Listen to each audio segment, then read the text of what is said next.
తెలంగాణలో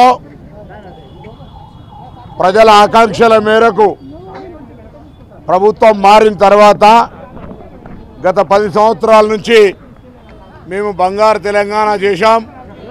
ప్రజలకు బంగారు విస్తారంలో భోజనం పెట్టినాం అనేటువంటి మాటలు మాట్లాడే ప్రభుత్వం ఈరోజు ప్రతి ప్రజావాణి రోజు దాదాపు 5,000 పైన మంది రాష్ట్రంలోని వివిధ ప్రాంతాల నుంచి వచ్చి విజ్ఞాపన పత్రాలు ఇస్తూ ఉన్నారు. 7వ తేదీ నాడు ప్రమాణ స్వీకారం చేసిన అనంతరం ప్రభుత్వం వెంటనే బందీ అయినటువంటి ప్రగతి భవన్ను ప్రజలకు అందుబాటులోకి తెచ్చి ప్రజావాణి క్షేత్రంగా మార్చినాం.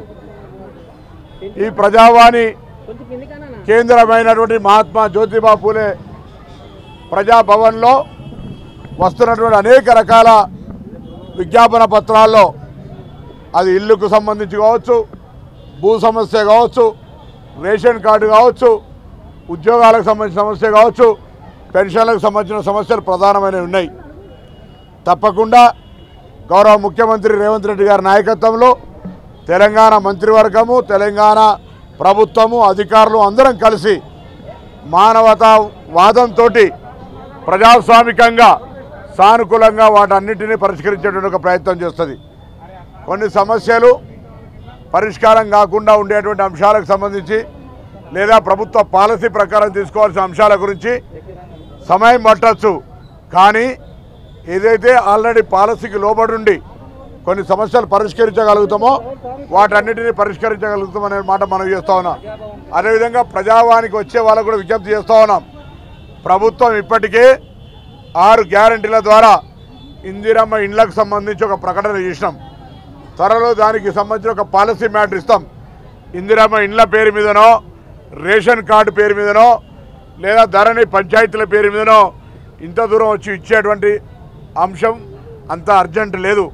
గవర్నమెంట్ పాలసీ వచ్చిన తర్వాత స్థానికంగా మీరే ఈ అంశాల మీద పిటిషన్ పెట్టుకోవచ్చు. కాబట్టి దాని కొరకు కొద్దిగా ఓపిక ఉండమని కోరుతూ ఈరోజు మరి 5,126 అప్లికేషన్లు వివిధ అంశాల మీద వచ్చినాయి.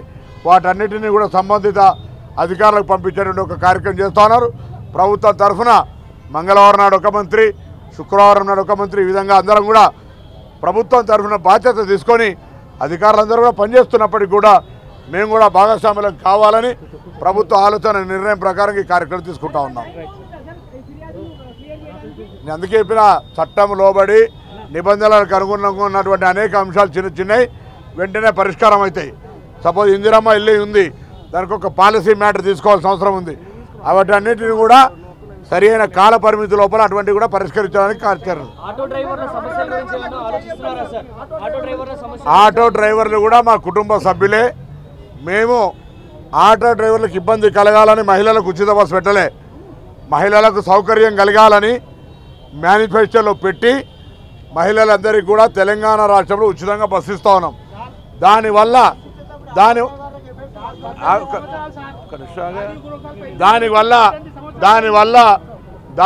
ఆటో డ్రైవర్లకు ఇబ్బంది కలుగుతున్న మాట వాస్తవం. టైరో భయ టైరో దానివల్ల ఆటో డ్రైవర్లకు ఇబ్బంది కలుగుతున్న మాట వాస్తవం.